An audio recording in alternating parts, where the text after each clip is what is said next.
Bonjour à toutes et à tous, je m'appelle Sonia Mogis, je suis médium et chamane, j'exerce depuis plus de 10 ans maintenant. Et enfin, je me décide à lancer ma chaîne YouTube. J'ai déjà fait quelques vidéos concernant les énergies qu'on peut traverser, que j'ai partagées sur Facebook et Instagram. Et il m'est un petit peu demandé de faire ça à plus grande échelle. Alors ça n'est pas du tout naturel pour moi qui suis plutôt ermite dans la grotte. Mais du coup, voilà, je sors de ma zone de confort et je me lance. Et j'en profite au passage pour remercier Marion de la chaîne Helios Guidance qui, notamment grâce à sa maîtrise de l'astrologie, m'a permis de comprendre un peu pourquoi je tournais en rond et ce qui était attendu de moi. Et finalement, m'a permis de franchir l'étape et de lancer cette chaîne. Donc merci infiniment Marion et je vous mettrai les coordonnées dans la barre de description. Donc l'objet de cette chaîne c'est quoi? C'est d'aider un petit peu les personnes qui peuvent résonner avec ce que je raconte. Moi, quand je reçois les gens, je dis toujours que mon truc à moi, c'est de mettre le doigt là où il y a des nœuds, là où ça coince, pour expliquer pourquoi c'est coincé et surtout comment décoincer les choses. L'idée, c'est de mettre en lumière nos mécanismes de protection qui sont gérés par le subconscient et qui passent par l'inconscient et qui vont créer des réactions automatisées. Stimulus-réponse. On est un petit peu comme des robots finalement. Et ça fait qu'après, dans certaines situations, on dit mais pourquoi j'ai dit ça, pourquoi j'ai fait ça? Tout simplement parce que le cerveau conscient n'était pas aux commandes et c'est l'ordinateur là qui a pris le relais pour nous protéger. Le problème, c'est que cet ordinateur, il n'a pas fait les mises à jour depuis longtemps et qu'il réagit en fonction de blessures passées, voire même de blessures d'autres vies pour la plupart du temps, voire de transgénérationnelles. Donc l'idée, c'est de comprendre un petit peu tous ces mécanismes, de les mettre en lumière, de savoir qu'ils existent et j'essaierai de vous donner des outils pratico-pratiques aussi pour voir comment en sortir, parce que le but de tout ça, c'est d'être en conscience et d'essayer d'aller de mieux en mieux. Alors bien évidemment, ce que je vais dire sur cette chaîne n'engage que moi. Ce ne sont absolument pas des vérités. Au mieux, ce sont mes vérités du moment. En tout cas, c'est le fruit de mes expériences, qu'elles soient personnelles ou professionnelles, de mes lectures, des guidances aussi que je reçois. L'idée, c'est de voir si ça résonne avec vous ou pas. En aucun cas de prendre tout ce que je dis pour argent comptant. Alors, j'ai plusieurs personnes qui m'ont dit qu'elles me faisaient une confiance aveugle. Alors, c'est très gentil, merci, mais non. Surtout pas une confiance aveugle, une confiance éclairée avec plaisir, mais pas une confiance aveugle. L'idée, c'est quoi qu'il arrive de toujours garder son libre arbitre, de ne jamais donner son pouvoir à quelqu'un d'autre. Si ce que je raconte ne résonne pas en vous, c'est que ça n'est pas pour vous, ou que ça n'est pas le moment.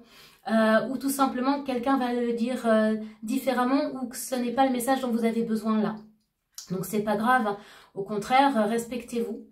Mais en tout cas, sachez que si ça ne fait pas écho, c'est complètement ok pour moi.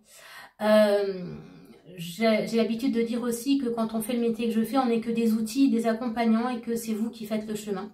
On peut apporter un éclairage, on peut apporter une aide, on peut apporter de l'énergie, mais le chemin, c'est vous qui le faites. J'aime beaucoup la phrase de Bouddha qui dit « Je peux vous conduire jusqu'à la source, mais je ne peux pas boire l'eau à votre place. » C'est exactement ça. Donc sur cette chaîne, je vais essayer de petit pas par petit pas de vous conduire jusqu'à la source, pour peu que voilà, ça fasse écho avec qui vous êtes en ce moment. À côté de ça, bien évidemment, je vais continuer les accompagnements individuels en cabinet ou à distance. Je travaille aussi en visio ou par téléphone. Donc ça peut être de la médiumnité guidance. Alors, pas de la voyance, je ferai une vidéo pour expliquer la différence. Oui, je vois des choses pour l'avenir, mais mon travail à moi, c'est vraiment de vous aider à évoluer, à comprendre un petit peu ce qui se joue à l'intérieur. Et pour ça, j'utilise donc les tarots de Marseille. Ça fait 30 ans que je traîne mes tarots. On voit qu'ils ont un petit peu de vécu. Je les ai achetés, j'avais 15 ans, donc je vous laisse faire le calcul. Je propose aussi des séances d'harmonisation énergétique, donc pour libérer le psycho-émotionnel et puis commencer à nettoyer aussi la mémoire cellulaire, de la numérologie, des ateliers de formation, donc tarot, numérologie, entre autres, et surtout le fameux atelier sur les structures de caractère.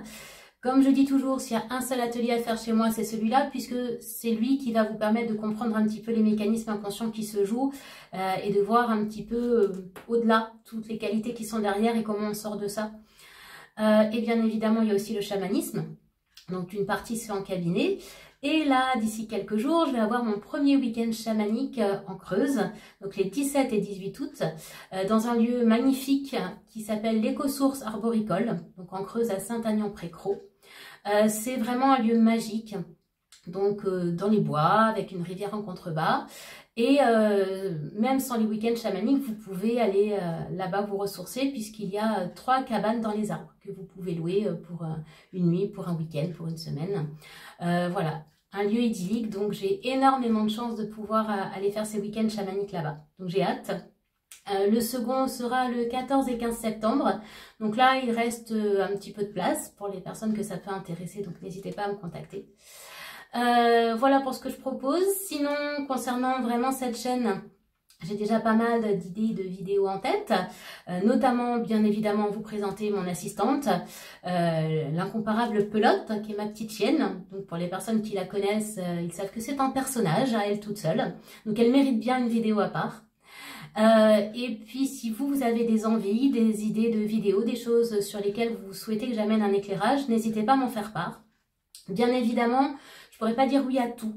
Je ferai des vidéos uniquement si je me sens suffisamment outillée ou compétente sur le sujet. Si pour moi ce que j'ai à vous amener est trop light, bah, je le ferai pas, ou en tout cas je le ferai plus tard quand je sentirai que c'est le moment. Mais je veux pas vous amener des demi-informations ou des choses sur lesquelles je suis pas au clair. Voilà. Si le programme de cette chaîne vous plaît, eh bien surtout n'hésitez pas à vous abonner, à liker, à partager, à commenter, parce que c'est ça qui va finalement faire vivre la chaîne. Et puis je vous dis à très vite pour la première vidéo qui s'appelle l'importance de descendre à la cave. Alors là vous allez dire ça y est, on l'a perdu, qu'est-ce qu'elle raconte? En 2 mots, la cave, c'est les moments de down, les moments où on n'est pas bien, on est au bout de sa vie, on n'en peut plus. En général, ça intervient quand on commence vraiment à travailler sur soi. Donc là, on se dit, j'essaie d'aller mieux et c'est pire que tout. Et je vais vous expliquer que ces moments-là, ils sont essentiels pour avancer, pour aller mieux et pour guérir. Alors en attendant cette prochaine vidéo, je vous dis à très vite. Au revoir.